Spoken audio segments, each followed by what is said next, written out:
Sefanya pasal 1 ayat 1 judul Firman Tuhan yang datang kepada Sefanya bin Kusi bin Gedalia bin Amaria bin Hizkia dalam zaman Yosia bin Amon Raja Yehuda.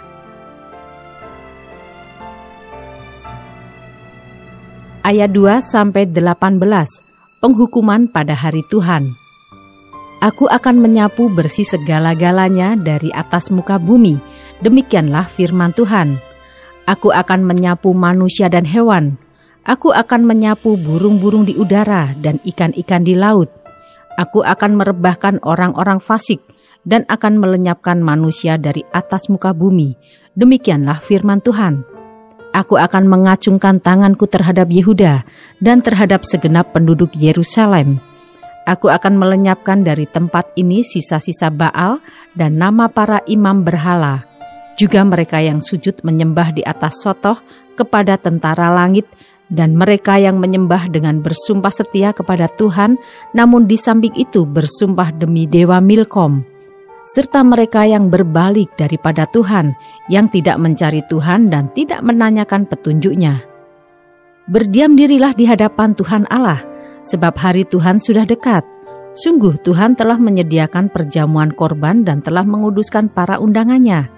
Pada hari perjamuan korban Tuhan itu, aku akan menghukum para pemuka, para anak-anak raja, dan semua orang yang memakai pakaian asing. Aku akan menghukum pada hari itu semua orang yang melompati ambang pintu dan memenuhi istana tuan mereka dengan kekerasan dan penipuan. Maka pada hari itu, demikianlah firman Tuhan, akan terdengar teriakan dari pintu gerbang ikan dan ratapan dari perkampungan baru dan bunyi keruntuhan hebat dari bukit-bukit. Merataplah hai penduduk perkampungan lumpang, sebab telah habis segenap kaum pedagang, telah lenyap segenap penimbang perak. Pada waktu itu aku akan menggeledah Yerusalem dengan memakai obor dan akan menghukum orang-orang yang telah mengental seperti anggur di atas endapannya dan yang berkata dalam hatinya, Tuhan tidak berbuat baik dan tidak berbuat jahat. Maka harta kekayaannya akan dirampas dan rumah-rumahnya akan menjadi sunyi sepi. Apabila mereka mendirikan rumah, mereka tidak akan mendiaminya. Apabila mereka membuat kebun anggur, mereka tidak akan minum anggurnya. Sudah dekat hari Tuhan yang hebat itu, sudah dekat dan datang dengan cepat sekali. Dengar, hari Tuhan pahit, pahlawan pun akan menangis. Hari kegemasan hari itu, hari kesusahan dan kesulitan, hari kemusnahan dan pemusnahan, hari kegelapan dan kesuraman, hari berawan dan kelam, hari peniupan sangkakala dan pekik tempur terhadap kota-kota yang berkubu dan terhadap menara penjuru yang tinggi. Aku akan menyusahkan manusia sehingga mereka berjalan seperti orang buta, sebab mereka telah berdosa kepada Tuhan.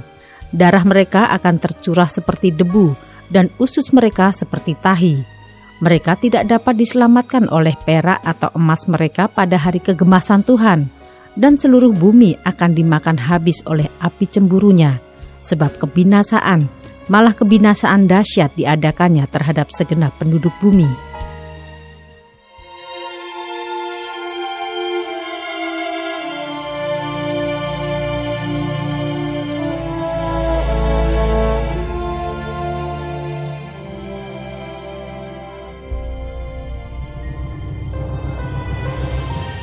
Sefanya pasal 2 ayat 1-3, seruan untuk bertobat. Bersemangatlah dan berkumpullah hai bangsa yang acuh tak acuh, sebelum kamu dihalau seperti sekam yang tertiup, sebelum datang ke atasmu murka Tuhan yang bernyala-nyala itu, sebelum datang ke atasmu hari kemurkaan Tuhan. Carilah Tuhan, hai semua orang yang rendah hati di negeri, yang melakukan hukumnya. Carilah keadilan, carilah kerendahan hati, mungkin kamu akan terlindung pada hari kemurkaan Tuhan.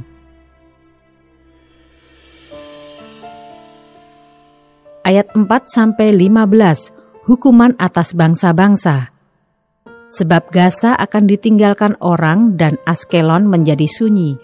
Asdod akan dihalau penduduknya pada rembang tengah hari dan Ekron akan dibongkar bangkirkan. Celakalah kamu penduduk daerah tepi laut, kamu bangsa Kreti, terhadap kamulah firman Tuhan ini. Hai Kanaan, tanah orang Filistin, aku akan membinasakan engkau, sehingga tidak ada lagi pendudukmu. Daerah tepi laut akan menjadi tempat kediaman bagi gembala-gembala dan kandang berpagar bagi kambing domba. Daerah pinggir laut akan menjadi kepunyaan sisa-sisa kaum Yehuda.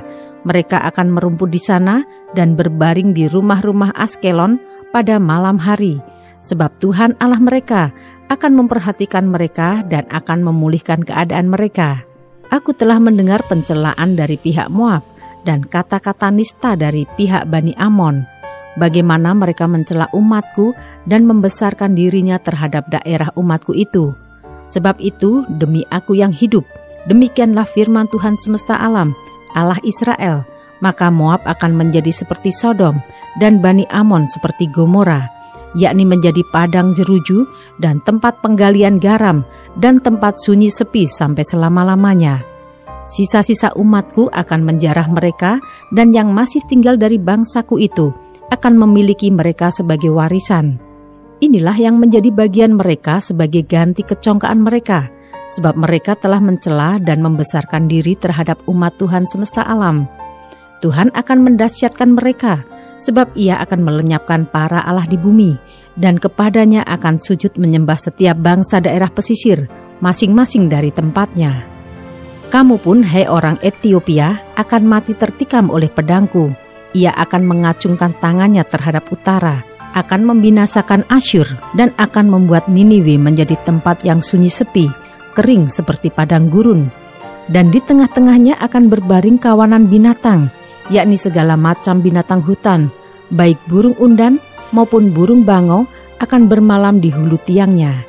Burung ponggok akan berbunyi di tingkap, burung gagak di ambang pintu, pemapan dari kayu aras telah tersingkap. Itulah kota yang beria-ria, yang penduduknya begitu tentram, dan yang berkata dalam hatinya, hanya ada aku dan tidak ada yang lain. Betapa dia sudah menjadi tempat yang tandus, tempat pembaringan bagi binatang-binatang liar. Setiap orang yang lewat daripadanya akan bersuit dan mengayun-ngayunkan tangannya.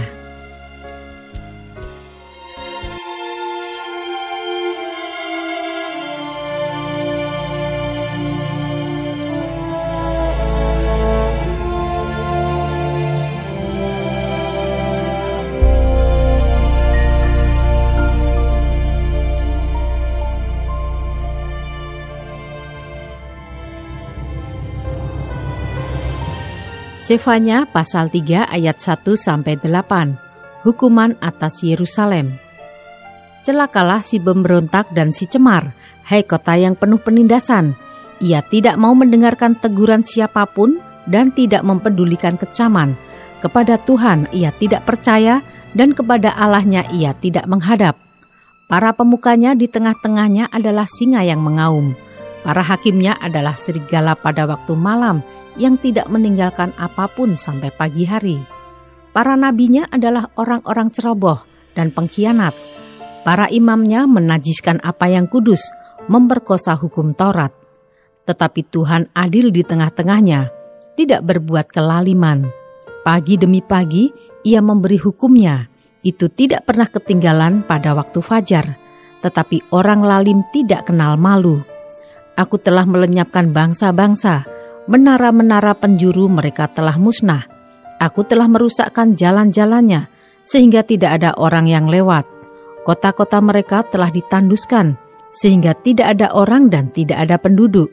Aku sangka, tentulah ia sekarang akan takut kepadaku, akan mempedulikan kecaman, dan segala yang kutugaskan kepadanya tidak akan lenyap dari penglihatannya. Tetapi sesungguhnya mereka makin giat menjadikan busuk perbuatan mereka. Oleh karena itu, tunggulah aku, demikianlah firman Tuhan, pada hari aku bangkit sebagai saksi. Sebab keputusanku ialah mengumpulkan bangsa-bangsa dan menghimpunkan kerajaan-kerajaan untuk menumpahkan ke atas mereka geramku, yakni segenap murkaku yang bernyala-nyala. Sebab seluruh bumi akan dimakan habis oleh api cemburuku.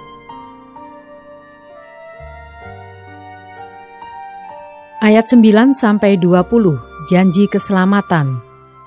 Tetapi sesudah itu aku akan memberikan bibir lain kepada bangsa-bangsa, yakni bibir yang bersih, supaya sekaliannya mereka memanggil nama Tuhan. beribadah kepadanya dengan bahu-membahu. Dari seberang sungai-sungai negeri Ethiopia, orang-orang yang memuja aku, yang terserak-serak, akan membawa persembahan kepadaku. Pada hari itu engkau tidak akan mendapat malu karena segala perbuatan durhaka yang kau lakukan terhadap aku. Sebab pada waktu itu aku akan menyingkirkan daripadamu orang-orangmu yang ria congkak, dan engkau tidak akan lagi meninggikan dirimu di gunungku yang kudus. Di antaramu akan kubiarkan hidup suatu umat yang rendah hati dan lemah, dan mereka akan mencari perlindungan pada nama Tuhan, yakni sisa Israel itu. Mereka tidak akan melakukan kelaliman atau berbicara bohong. Dalam mulut mereka tidak akan terdapat lidah penipu. Ya, mereka akan seperti domba yang makan rumput dan berbaring dengan tidak ada yang mengganggunya. Bersorak-sorailah hai putri Sion, bertempik soraklah hai Israel. Bersukacitalah dan beria-rialah dengan segenap hati, hai putri Yerusalem. Tuhan telah menyingkirkan hukuman yang jatuh atasmu, telah menebas binasa musuhmu. Raja Israel, yakni Tuhan, ada di antaramu. Engkau tidak akan takut kepada malapetaka lagi. Pada hari itu akan dikatakan kepada Yerusalem, janganlah takut, hai Sion, janganlah tanganmu menjadi lemah lesu. Tuhan Allahmu ada di antaramu sebagai pahlawan yang memberi kemenangan. Ia bergirang karena engkau dengan sukacita, ia membaharui engkau dalam kasih-Nya. Ia bersorak-sorak karena engkau dengan sorak-sorai. Seperti pada hari pertemuan raya, aku akan mengangkat malapetaka daripadamu, sehingga oleh karenanya engkau tidak lagi menanggung cela. Sesungguhnya pada waktu itu aku akan bertindak terhadap segala penindasmu, tetapi aku akan menyelamatkan yang pincang, mengumpulkan yang terpencar, dan akan membuat mereka yang mendapat malu menjadi kepujian dan kenamaan di seluruh bumi. Pada waktu itu aku akan membawa kamu pulang, yakni pada waktu aku mengumpulkan kamu, sebab aku mau membuat kamu menjadi kenamaan dan kepujian di antara segala bangsa di bumi, dengan memulihkan keadaanmu di depan mata mereka, firman Tuhan.